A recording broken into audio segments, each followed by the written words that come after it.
Sammy Schilt is a fighter without fear. Sammy Schilt is one of the most successful kickboxers in history. Sammy started his journey in martial arts with Kyo-Kushin Karate, after which he moved to kickboxing.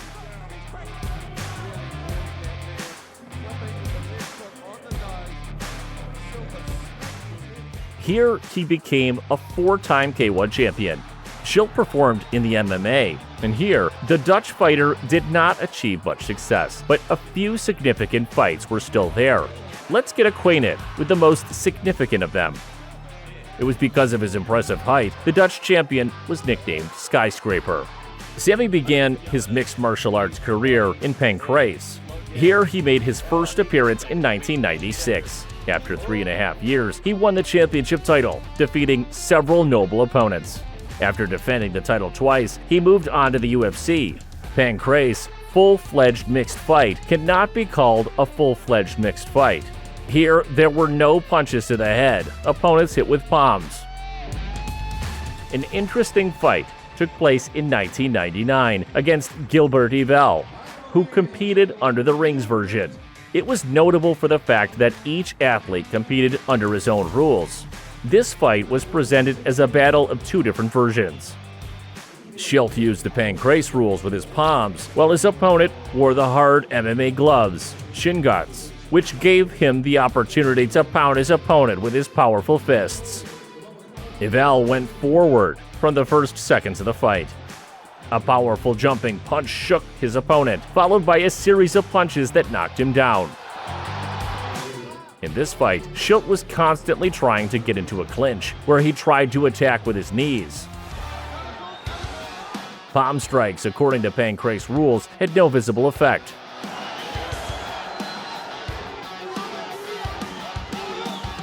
Gilbert's fist blows had the opposite effect. Each one of them imprinted into his opponent, whose right eye was soon covered in blood.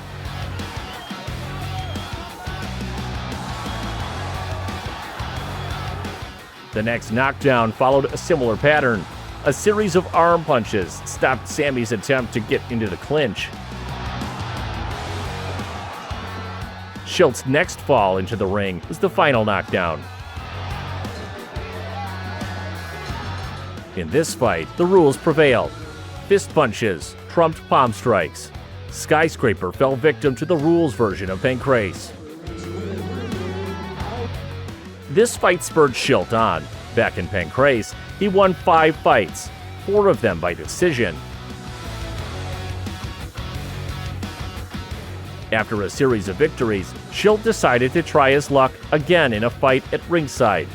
His opponent was judo and wrestling master Yoshihisa Yamamoto. This time, Schilt decided to go into the fight wearing gloves. The fight started with an exchange of low kicks. The two fighters were looking at each other. In the 3rd minute of the fight, Yoshihisa found himself on the ground. A series of knee arms sent him to the ground. The next fight took place again under ringside rules. Skyscraper's opponent was Bob Schrader, a very tough fighter. The fight began with an uncompromising exchange. A left hook to the jaw sent Sammy to the canvas. This was the most dangerous moment of the fight for Schilt. After that, he manages to take the lead. Long arms stopping his opponent's attack, followed by a knee to the head. This is roughly how the fight goes from here on out. Bob wasn't even helped by the head kick that he used to try and fend off his opponent. One of those knees to the head sent Schrader to the canvas. After the knockdown, Schrader went for a hard exchange. The opponents hit each other almost without thinking about defense.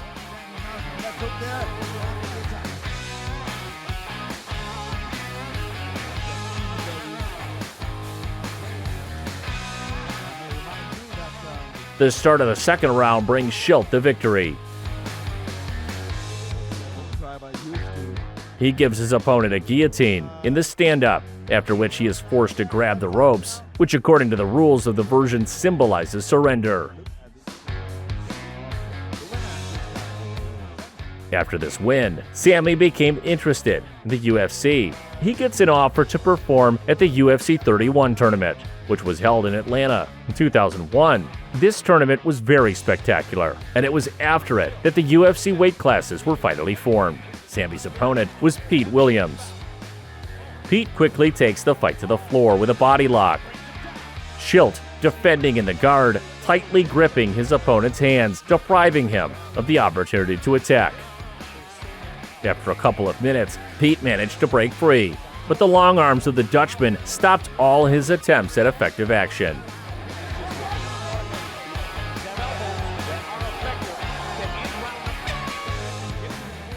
At the beginning of the second round, Sammy delivers his signature combination: a left front kick and a jab, knockdown.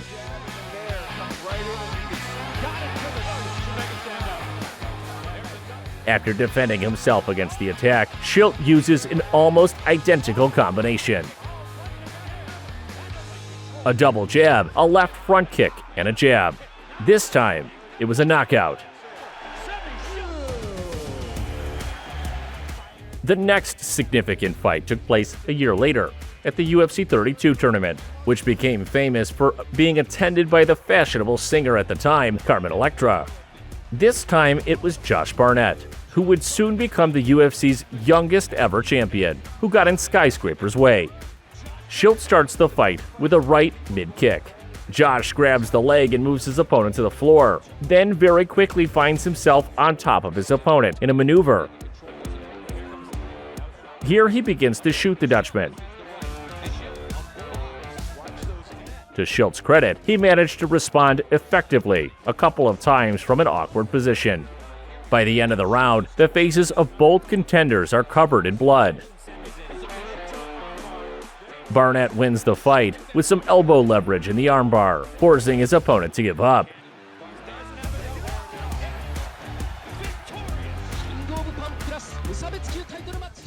Two years later, the rivals crossed paths again. This time, the fight lasted about 5 minutes. However, the result was the same as last time. Armbar from Barnett forces the Dutchman to give up.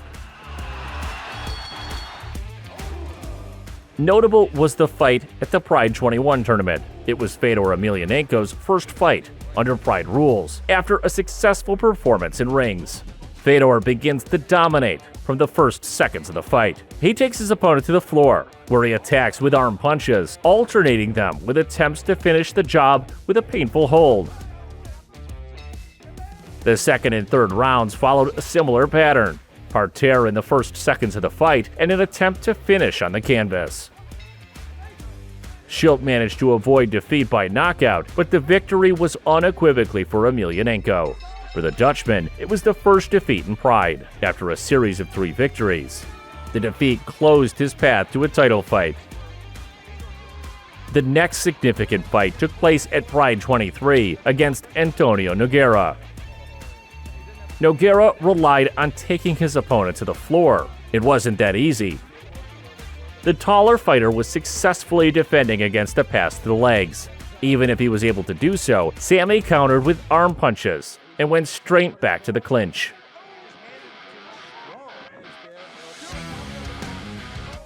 As further events showed, Sammy was not in vain afraid to enter the parterre with the jiu-jitsu master.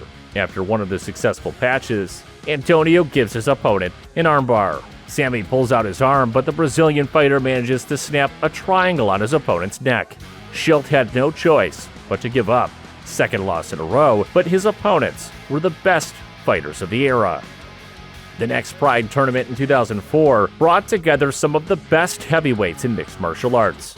Here, Skyscraper faced Giant Dan McGee, a very famous fighter who moved to Pride from the UFC. Giant apparently realized his opponent's weak spot and makes a successful pass to the legs in the opening seconds. On the floor, he saddled his opponent in a maneuver, after which he began to finish him with hammer fists. The Dutchman, although in an awkward position, was the first to bleed his opponent. And at the beginning of the 6th minute of the fight, Sammy wins on the opponent's field. After a failed attempt at a leg attack, the giant gives up his arm. Skyscraper sees his chance and wins the fight with an armbar. Next in the series was a fight with Sergey Kharitonov. This fighter showed himself perfectly. In the previous fight, Schilt started the fight with 2 powerful jabs. After that, he throws his favorite left front kick. Sergey intercepts the jab, and the fight goes to the floor. Here, Kharitonov showed himself better than his opponent. He manages to mount him, followed by several minutes of methodical hammer fists. During this time, Schilt's face turned into a bloody mask. The referee stops the fight. This fight against Sergey was the last fight for Sammy according to Pride. He decides to leave this version of mixed martial arts. In MMA, Schilt did not achieve significant results, but still, 26 wins, not a bad total. He has proven to be a fearless fighter, whose bouts are fun to watch. Be sure to leave a like, then subscribe to our channel. A lot of interesting and rare fights are waiting for you.